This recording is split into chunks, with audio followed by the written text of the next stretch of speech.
El domingo pasado, recordarán, Santiago termina su exhortación, su consejo, su palabra, ¿no?, de exhortación de una forma muy fuerte hacia los hermanos. Les dijo que Dios los iba a juzgar sin misericordia porque no estaban amando a los hermanos, sino que los estaban usando. ¿Recuerdan ese favoritismo?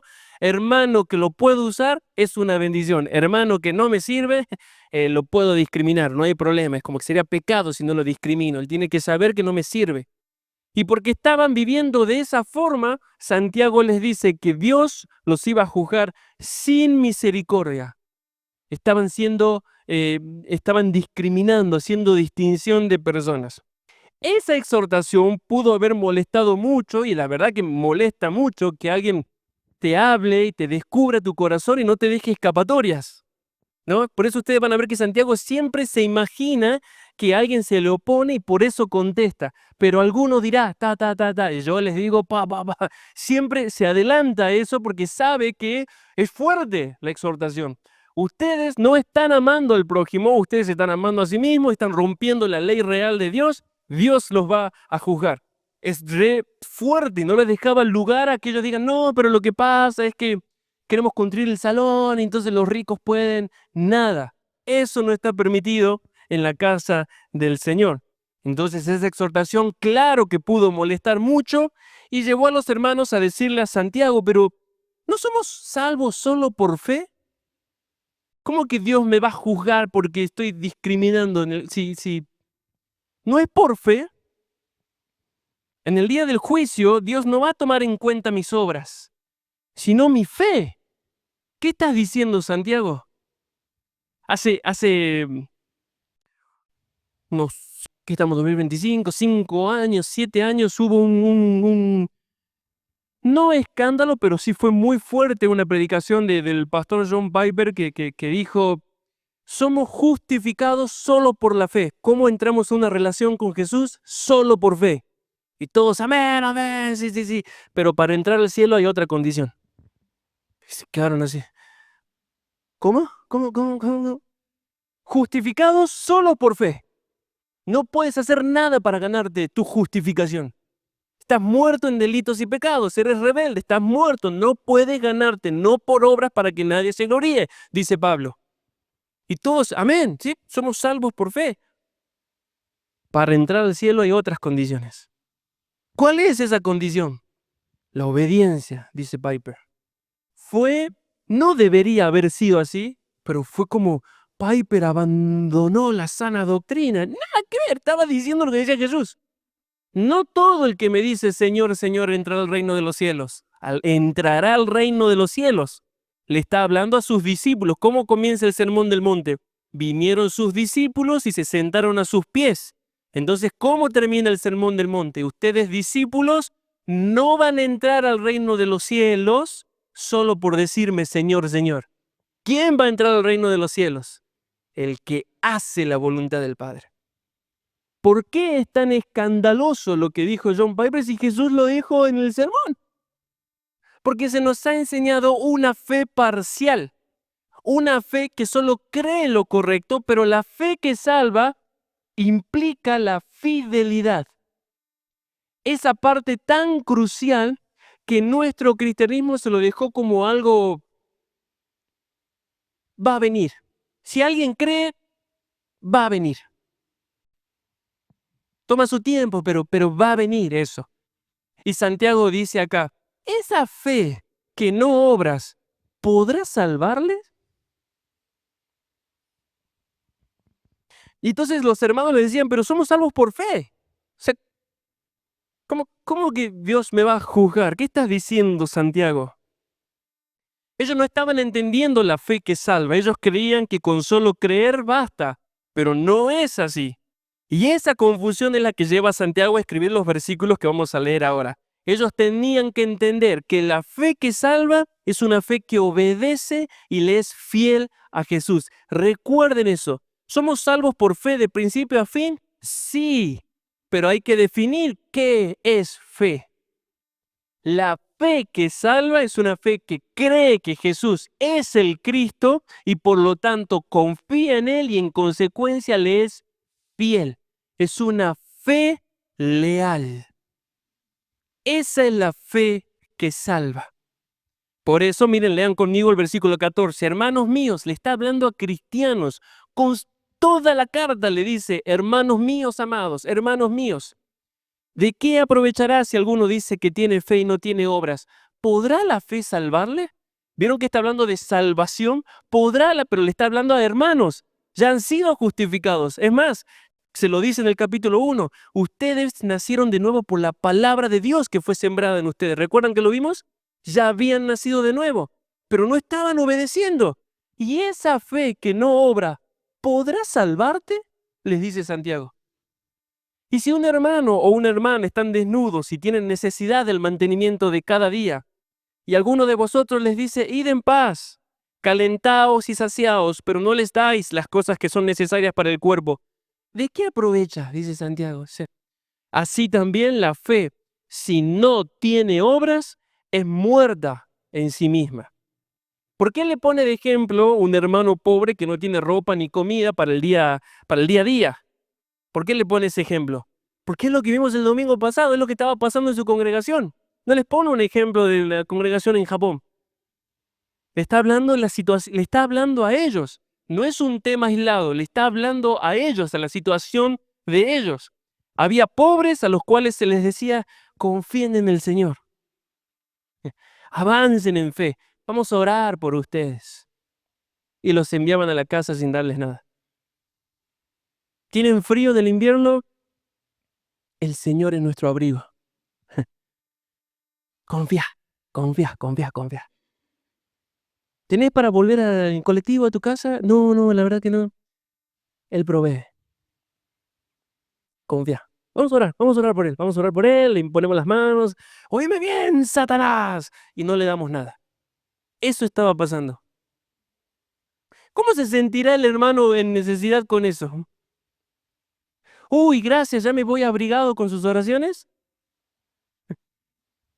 Gracias por orar, ahora voy a pasar la tarjeta sin carga y Saeta me va a computar. ¡Wow! ¡Wow! Santiago dice, ¿esa fe salvará eso que están haciendo ustedes? O sea, no ustedes, ¿no? Sino le está hablando a los hermanos. Esa fe, les dice Santiago, ese cristianismo no aprovecha para nada. Una fe sin obras es muerta. Ellos decían tener fe, pero tenían un concepto tan erróneo de la fe que salva, que eso los llevaba a vivir sin obediencia a Dios. Por eso es crucial entender la fe que salva. Por eso es importante conocer la verdad y entender la verdad. La verdad que gobierne mi corazón va a determinar mi estilo de vida, como lo hablamos hoy en la comunión. Los hermanos que me estaban guiando se dieron cuenta cómo estaba mi corazón por cómo yo vivía. ¿Qué verdad gobernaba mi corazón? Y si yo tengo un concepto equivocado sobre una verdad bíblica, sí o sí voy a ser guiado a una verdad que no agrada a Dios. Siempre, sí o sí. Una fe sin obras es una fe muerta. Es una fe que no sirve para nada. No, lo digo con todo respeto, pero un muerto ya no... Es que suena súper feo, pero ya no sirve. Nadie va a contratar un muerto para abrir una empresa. No sirve. Ya está, ya murió, ya no tiene... Y eso dice Santiago, una fe muerta es una fe que no sirve para nada. Entonces, ¿qué es una fe muerta? Es una fe que sabe lo correcto, que habla lo correcto, afirma lo correcto y está de acuerdo con lo correcto, pero no vive lo correcto. Está ahí, está ahí, está ahí. Yo me acuerdo, los adolescentes no tienen ni idea de lo que les voy a decir, pero antes no había Wi-Fi. Entonces, el internet era por el cable del teléfono, que tampoco había celular. O sea, el teléfono tenías que levantar, por eso hacíamos así nosotros. ¿Sí? Y a las 10 de la noche era más barato las llamadas. Mi mamá tenía un plan. A las 10 de la noche era más barato la llamada. No había Wi-Fi, no le podía mandar un WhatsApp a Andrea. Pero en cierto límite ya empezaba a cobrarme. Entonces los llamaba yo 10 y 5, ¿te acordás? 10 y 5 hacíamos planes y no se cumplió ninguno, pero hacíamos planes, pero ya empezaba a ver la hora y empezaba a ver un costo. Y entonces ya cuando comenzaba a ver un costo, bueno, amor, te extraño, te pierdo, clac, le cortaba. O sea, cuando hay un costo, y ahí comienza. Eso es una fe muerta. Cuando comienza a haber un costo, ay, no sé si soy llamado a esto. Una fe muerta, escuchen bien, sabe lo correcto, habla lo correcto, afirma lo correcto, está de acuerdo con lo correcto, pero no vive lo correcto. Llora porque no vive por lo correcto. Confiesa que le falta cambiar. Confiesa que quiere crecer. Se arrepiente de que no está haciendo lo mejor que debe hacer, pero no vive lo correcto. Presten atención ahora a una verdad muy importante. Una fe muerta es la puerta de entrada de todas las derrotas de nuestra vida. No tiene poder contra el mundo, contra la carne y contra Satanás. Estos hermanos, y lo saco de los que estaban viviendo aquí, podían adular a los ricos y discriminar a los pobres sin ningún cargo de conciencia, sin darse cuenta que lo estaban haciendo. Y si ustedes ven el resto de la carta, Santiago los exhorta por los muchos pecados que había en ellos, a tal punto que les dice en el capítulo 1, versículo 21, tenían abundancia de malicia. Y aún así, le discutían a Santiago sobre la vida cristiana. Locura. Es como que alguien que le es infiel a su esposa se para acá a dar un estudio sobre un matrimonio. Es una locura.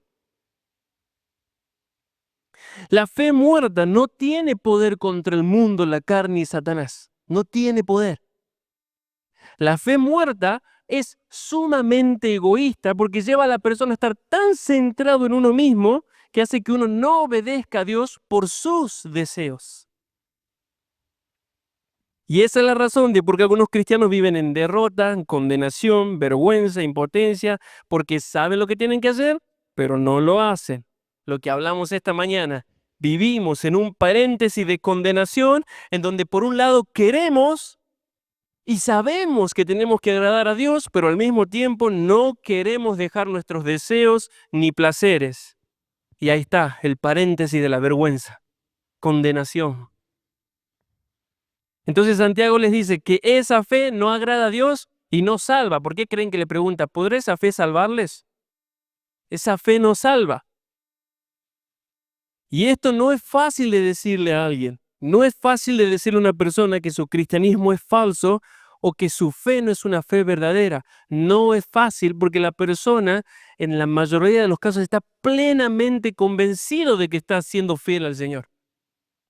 Santiago sabía esto y por eso se adelanta a las objeciones que le pudieran presentar y en el versículo 18 dice, pero alguno dirá, él se adelanta, ya sabe, parece que lo habló muchísimas veces, entonces ya se sabe la conversación de memoria. Por más que sean diferentes rostros, ya sabe la conversación de memoria. Entonces, pero alguno dirá, tú tienes fe, yo tengo obras. Muéstrame tu fe sin tus obras, le dice Santiago, y yo te mostraré mi fe por mis obras. Es como que uno se levanta y le dice, Santiago, no es tan así. O sea, yo te voy a enseñar. Vos tenés fe y yo tengo obras. O yo tengo fe y vos tenés obras. No pasa nada, ambos somos cristianos. Vos trabajás y yo tengo fe. Ya está. Sí. Vos das tu vida por el Señor y yo te apoyo en oración. Ya está, Santiago. La forma actual de eso es vos adorás a Dios a tu manera y yo a mi manera. ¿Qué tal? Esa es la forma actual, la versión, no sería Reina Valera, presidente de Argentina, digamos. Es una forma de decir, déjame tranquilo con mi cristianismo, yo busco y sirvo a Dios a mi manera y vos hacelo como vos quieras, Santiago. No te metas en mi vida. Sos pastor, pero pará, o sea, tampoco era no te tomes en serio el pastorado. Es una forma de decir, déjame tranquilo. Yo busco y sirvo a Dios a mi manera. Eso no existe. Hay una ley real a la que todo cristiano debe sujetarse. Y Santiago sabía esto, entonces les dice que en el cristianismo según Jesús, la fe se ve. Yo puedo ver tu fe, le dice Santiago. ¿Cómo? Por tus obras. Yo puedo ver tu corazón. Por eso, en el versículo lo leímos, ¿no? Tú tienes fe y yo tengo obras. Muéstrame tu fe sin tus obras. A ver, muéstrame tu fe. ¿Cómo sabes que tenés fe? Sin obras. Muéstramela. Santiago es espectacular. Es un pastor que va con amor y saca al cuello. Ahí, tac, te deja. Sin una vida de obediencia, es imposible saber que uno es salvo. Lo hablamos ayer en la catequesis, ¿no? Esas personas que tienen un sueño de que están durmiendo en su cama y de repente se les abre el piso y ven el infierno y se les abre el cielo y viene a Jesús y ellos están cayendo por 4 días en el infierno y Jesús los rescata y ellos, y se despiertan todos sudorosos así, pero libres y dicen, wow, soy salvo. Si esa persona no es fiel a Jesús, el sueño puede haber sido real. Pero Jesús en el día del juicio no va a decir, Eve, no soñaste, ¿verdad? Infierno. André, vos soñás todo el tiempo, pero no soñaste ese sueño. No. Sin una vida de obediencia, es imposible saber que uno es salvo. Por eso dice, miren el versículo 19, ¿tú crees que Dios es uno? ¿Tú crees? ¿Ustedes creen que Dios es uno? No sé cómo vas a editar mi rostro ahí, pero ¿tú crees? ¿Ustedes creen que Dios es uno? Amén. También los demonios creen, quería decir eso, también los demonios creen y tiemblan. Santiago no se deja manipular por las objeciones, sino que afirma su exhortación diciéndoles algo muy duro. Si solo crees lo correcto, pero no obedeces, en el mejor de los casos, tienes una fe demoníaca. Es durísima la exhortación, o sea, no sé, es como que tengo una consejería y uno dice, yo creo, pero me cuesta obedecer. Entonces que yo les diga, wow, me haces acordar a Satanás, ¿no? Y sí, es una fe demoníaca. Porque son los demonios los que saben y creen lo correcto sobre Dios sin sujetarse a Él sin obediencia. Sin embargo, los que tienen una fe viva sí le obedecen a Dios. Y utiliza Santiago 2 ejemplos del Antiguo Testamento para que les quede bien claro que no es una idea suya, sino que es el cristianismo según Jesús. No sé si pudieron ver la reacción que hice, un chico me comenta y me dice, muy bueno el contenido bíblico, y lo desestima, pero deja de jugar y qué sé yo. Entonces yo le contesto, ¿para qué me decís bueno el contenido bíblico si no le das bolillas? Si justamente puse la Biblia para que te des cuenta que es la palabra de Dios, no es mi idea. No, que sí, que... Santiago hace exactamente lo mismo. Pone 2 ejemplos del Antiguo Testamento para que les quede claro. La fe sin obras no salva. Miren, lean el versículo 20. Mas quieres saber, hombre vano, está fuerte Santiago. Hombre vano es hueco. O sea, la vanidad es vacío. Entonces un hombre vacío es humo, es un fantasma. O sea, mas quieres saber, hombre vano, que la fe sin obras es muerta. ¿No fue justificado por las obras Abraham nuestro padre cuando ofreció a su hijo Isaac sobre el altar? ¿No ves que la fe actuó juntamente con sus obras? Actuar juntamente con las obras y que la fe se perfeccionó por las obras. Y recién ahí se cumplió la escritura que dice, Abraham creyó a Dios y le fue contado por justicia y fue llamado amigo de Dios. Vosotros veis, pues, que el hombre es justificado por las obras y no solamente por la fe. ¿No les gusta Abraham? Rahab, la ramera, tiene una mejor fe. O sea, la cananita ramera tiene una fe más linda que la de ustedes. ¿No fue justificada por obras cuando recibió a los mensajeros y los envió por otro camino?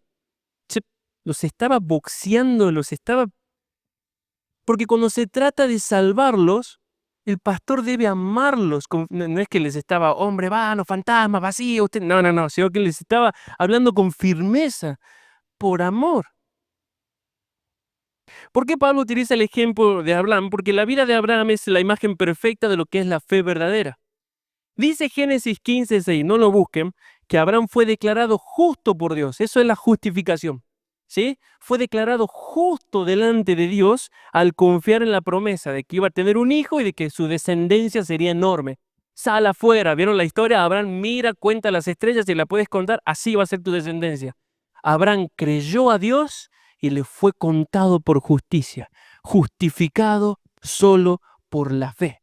Eso es ser justificado, es ser declarado justo por Dios. Abraham creyó a Dios, le fue contado por justicia, solo por fe, creyó. Y concuerda con lo que Pablo dice en Romanos 3:28. Concluimos pues que el hombre es justificado por la fe sin las obras de la ley. Espectacular. Abraham creyó a Dios y fue justificado. Buenísimo. Pero unos 20 años después, aproximadamente 18 años, 20 años después de ser declarado justo, Dios le pide a Abraham que sacrifique a su hijo Isaac. Y Abraham obedece porque estaba seguro de que Dios iba a cumplir la promesa de la descendencia. Obedece por fe. Al hacer esto, al obedecer, Abraham estaba demostrando que tenía una fe verdadera. ¿No ves, dice el versículo 22, que la fe actuó juntamente con las obras? Y esa fe se perfeccionó por las obras, y cuando iba a sacrificar a Isaac, ahí se cumplió la escritura de 20 años atrás. Abraham creyó a Dios y le fue contado por justicia. Entonces, ¿por qué dice Santiago que Abraham fue justificado al ofrecer a Isaac si ya había sido justificado hace 20 años al creer en Dios? Porque la obediencia demuestra que mi fe y mi conversión fue cierta. En una parte Jesús dice, la sabiduría es justificada por sus hijos. Que la sabiduría entra al cielo solo por la fe. No, en ese contexto, justificar quiere decir certificar. Si uno dice que es sabio, esa sabiduría queda justificada por los frutos de sabiduría. Tus frutos justifican o demuestran que tu profesión de ser sabio es verdadera. Por eso dice, se cumplió la escritura. Ahí recién, 20 años después, se cumplió la escritura. Abraham creyó a Dios y le fue contado por justicia. Abraham creyó a Dios y le fue contado por justicia no es una promesa, no sé si se dan cuenta. Es una declaración. ¿Cómo se puede cumplir una declaración entonces? Esa frase quiere decir lo que les acabo de explicar. La obediencia de Abraham demostró que su justificación fue cierta. La obediencia. No si hice una oración, no si me sacaron 25 demonios y dejé de correr por el techo, por más real que sea, no si dejé de alcoholizarme. Espectacular, buenísimo, gracias Señor. Pero ¿quieres saber si tu justificación es cierta? Muéstrame tu fe por tus obras. Sin obediencia al Señor, yo no tengo certeza de mi salvación. Entonces, la expresión más clara y más completa de mi salvación es la obediencia. La obediencia a Jesús es la línea divisoria entre un cristiano fiel y uno infiel. No hay otra. No es si lloro mucho los domingos. Capaz que me emociono fácil. O sea, hay gente que ve un gatito en la calle y dice, "Ay, está solo." ¿Verdad? O sea, es como que se pone triste.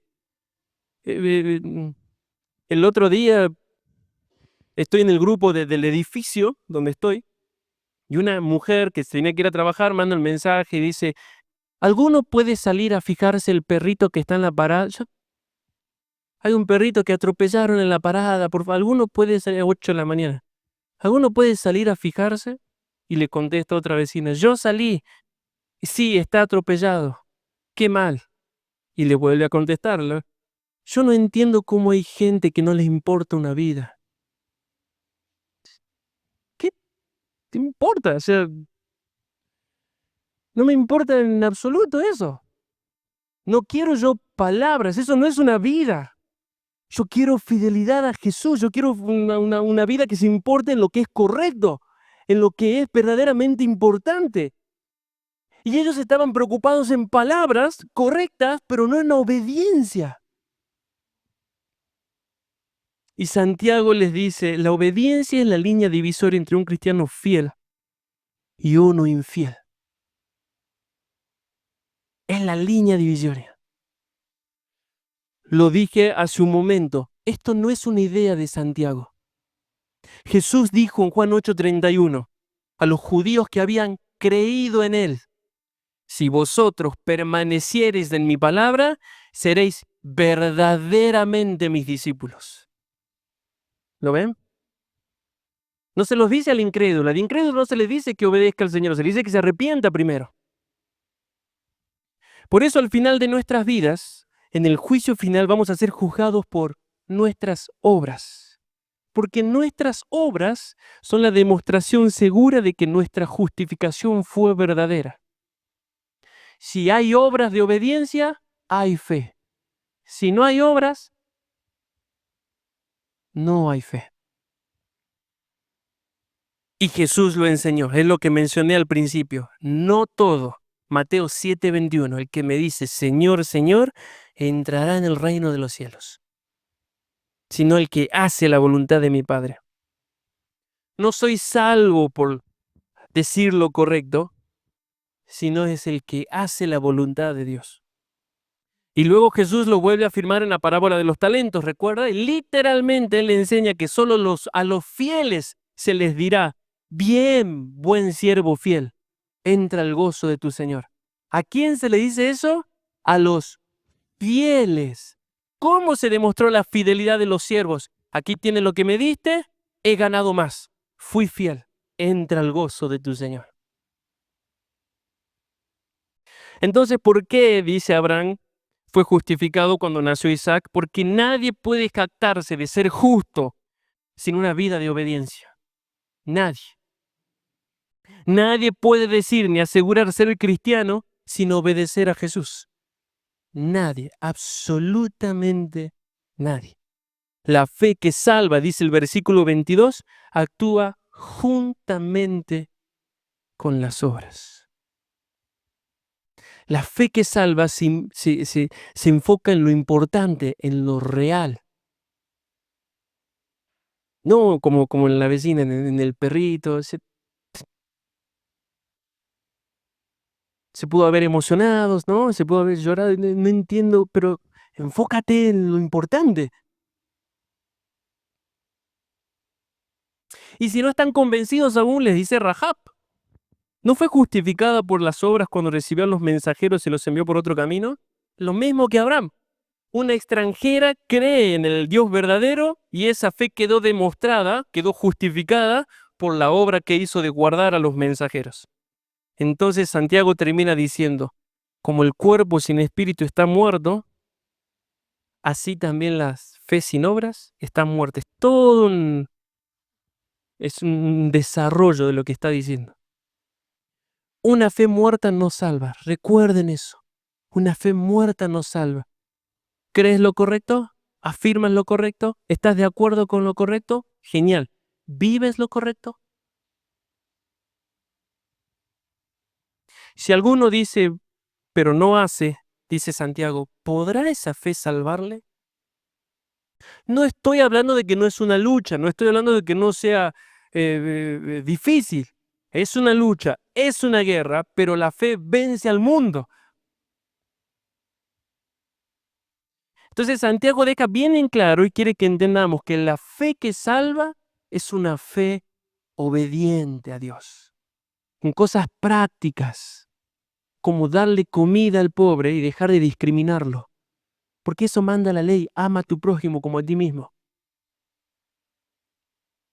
El que es declarado justo, justificado, el que nació de nuevo, el que es cristiano, dice Santiago, debe caminar en justicia. No es si es salvo, obedecerá. No dice eso la Biblia. Santiago lo dice aquí, el que es justo debe caminar en justicia. Fuimos justificados para vivir una vida de justicia. Si no hay obras de obediencia, hermanos, entonces me estoy engañando y tengo una fe que no salva. Así que si alguno cree en Jesús, debe ser, ¿qué cosa? Fiel, obediente. No es un tema para debatir, no es un tema para ponernos a... No, esta es tu opinión o no, no existe. Alguno dirá, tú tienes fe, yo tengo obras. No me importa. La fe de Jesús cree que Jesús es el Cristo, confía en las promesas de Jesús y le es fiel a Jesús. Es una fe que obedece, es la fe que salva.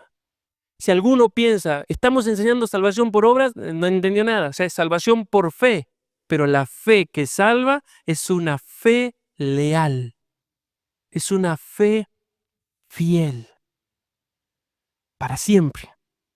¿Ok? ¿Soñaste con el infierno? Qué terrorífico, espectacular. ¿Obedeces? ¿Tuviste un encuentro con el Señor en un campamento por allá en el 2006? Espectacular. ¿Obedeces? Ibas caminando y alguien te tiró una bombucha llena de piedras y eso te hizo volver al Señor. Espectacular. ¿Obedeces ahora? Cuando te convertiste, caminabas 35 kilómetros con un sol de 40 grados para ir a la iglesia porque no había colectivos, no como nuestras madres. Yo cuando iba a la escuela, mataba lagartos, era una cosa impresionante. Tenía que domar leones para... Y vos, bueno, hiciste todo eso cuando te convertiste. Muy bien, espectacular, gracias Señor. Ahora, ¿eres fiel? Ahora. Porque de tal manera amó Dios al mundo que envió a su Hijo unigénito para que todo aquel que en él cree, no crea, o sea, creí, cree. Entonces vuelvo a leer el pasaje mañana y dice cree. Y lo vuelvo a leer mañana y dice cree, hoy cree. Esa es la fe que salva. ¿Cuesta? Obvio, sí, sí. Satanás es especialista en causar dolor, la carne, el mundo, sí, exactamente. ¿Es difícil? Sí. ¿Es duro? Sí. ¿Nos desanimamos? Sí. Las enfermedades del alma, hay una oración, ¿no? En Maitines, vienen a trote y se van a paso de hombres. Sí. Pero mi fe vence al mundo. ¿Esa fe que vence todo eso se puede ver en tu vida? Esa es tu seguridad delante del Señor. Por eso al morir, Pablo dice, he acabado la carrera, he guardado la fe, he peleado la buena batalla. Por lo tanto, me está guardada la corona de justicia. Esa es la conclusión de él, porque tuvo fe. ¿Cómo sé que tuvo fe? Guardó la carrera, peleó la buena batalla, guardó la fe. Esa es mi seguridad. La fe que salva es una fe que obedece.